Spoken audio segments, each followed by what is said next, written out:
তার সম্পর্কে বলা হয়েছিল আমিলা কলিল ও আজরা কাসির, তার আমল অনেক কম কিন্তু নেকি পেয়ে গেল অনেক বেশি। অন্য বর্ণনায় আসছে ওয়ালাম ইউসাল্লি লিল্লাহি সিজদাতান ওয়াহিদাতান। আসুন আমরা সকলে মিলে ঐক্যবদ্ধভাবে ইসলামী বিধান মোতাবেক জীবন গড়ার চেষ্টা করি।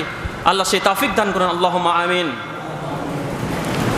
আল্লাহ রসুল সাল্লাল্লাহু আলাইহি ওয়াসাল্লামের কাছে আসলেন জুলবিজাদাইন, যার পিতার সম্পত্তির কোনো অভাব ছিল না। সিরাত রসুল খুলে দেখবেন, যার পিতার সম্পত্তির কোনো অভাব ছিল না, তিনি নির্যাতন ভোগ করে চলে আসলেন আল্লাহ রসুলের কাছে। আল্লাহ রসুল দূর থেকে দেখে তিনি বুঝতে পারলেন যে যুবকটা হয়তো নির্যাতন ভোগ করে আমার কাছে এসেছে। আল্লাহ রসুল সাল্লাল্লাহু আলাইহি ওয়াসাল্লাম ছিলেন একজন সাইকোলজিস্ট, তিনি বুঝেই ফেলেছেন হয়তো যুবকটি আমার কাছে এসেছে কোনো কষ্ট ভোগের পরে। তার কষ্টের কথা শুনলেন, আল্লাহ রসুল সাল্লাল্লাহু আলাইহি ওয়াসাল্লাম তাকে স্থান দিলেন, তাকে আশ্রয় দিলেন। তারপরে তাবুক যুদ্ধের ডাক এলো। জুলবিজাদাইন বললেন, হে আল্লাহ রসুল, আমি তাবুক যুদ্ধে অংশগ্রহণ করতে চাই। জুলবিজাদাইন এই কথা বলার পরে আল্লাহ রসুল বললেন, সেখানে তোমাকে অংশগ্রহণ করার কোনো প্রয়োজন নাই। তথাপিও তিনি আল্লাহ রসুলকে আবার বললেন, হে আল্লাহ রসুল, আমি সেখানে অংশগ্রহণ করতে চাই। আল্লাহ রসুল শেষমেশ বললেন, তুমি যদি এই প্রচণ্ড তাপের ভিতরে যদি মৃত্যুবরণ করো, তথাপিও তোমার মৃত্যু হবে শহীদ মৃত্যু। তারপরও জুলবিজাদাইন চলে গেলেন তাবুকের যুদ্ধে, সেখানে অংশগ্রহণ করলেন। সেখানে প্রচণ্ড জ্বরে তিনি মৃত্যুবরণ করলেন। কিন্তু সৌভাগ্যের ব্যাপার হচ্ছে তার মৃতদেহ স্কন্ধে করে নিয়ে এসেছিলেন আবু বকর রাদিয়াল্লাহু তাআলা আনহু, ওমর রাদিয়াল্লাহু তাআলা আনহু। কিন্তু তাকে কবরে শোয়ানোর সময় রাসূল সাল্লাল্লাহু আলাইহি ওয়াসাল্লাম নিজ হাত দিয়ে সেই জুলবিজাদাইনকে কবরের ভিতরে রাখলেন এবং আল্লাহর কাছে দোয়া করলেন, হে আল্লাহ, আমি আজ সন্ধ্যা পর্যন্ত এই জুলবিজাদাইনের উপরে খুশি আছি, আল্লাহ তুমি তার উপরে খুশি হও।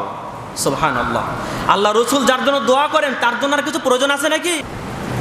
ওসাইরিম ইহুদির সন্তান ওসাইরিম, তিনি যুদ্ধে অংশগ্রহণ করলেন এবং তিনি শাহাদাত বরণ করলেন। কিন্তু তিনি মৃত্যুবরণ করার পূর্বেই তিনি বলে গেছিলেন তার সাথীদেরকে, হে আমার সাথীরা, তোমরা শুনে রাখো, আমি আল্লাহর নবীর বিধানের উপরে বিশ্বাস স্থাপন করেই, ইসলাম গ্রহণ করেই আমি মৃত্যুবরণ করতে যাচ্ছি।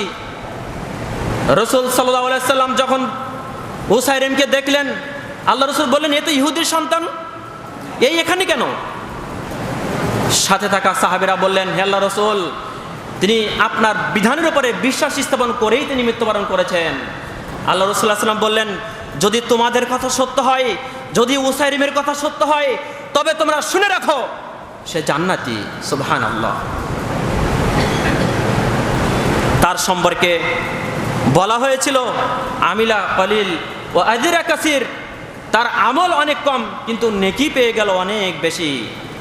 অন্য বর্ণনায় আসছে ওয়ালাম ইউসাল্লি লিল্লাহি সিজদাতান ওয়াহিদাতান, সে আল্লাহর জন্য একটা সেজদাও সে করতে পারে নাই কিন্তু সে জান্নাতে চলে গেল। আজ যদি সেই দাসত্ব আমাদের মধ্যে থাকতো, আমাদের না অশান্তি থাকতো ব্যক্তিগত জীবনে, না অশান্তি থাকতো সামাজিক জীবনে, না অশান্তি থাকতো রাষ্ট্রীয় জীবনে, কিন্তু সেই দাসত্ব যে আমরা হারিয়ে ফেলেছি। অতএব আসুন উদাত্ত আহ্বান জানাই সবার কাছে, পবিত্র কোরআন এবং সহিহ হাদিসের আলোকে যেন আমরা জীবন গড়তে পারি। আল্লাহ সেই তৌফিক দান করেন আমাদেরকে, আল্লাহুম্মা আমিন।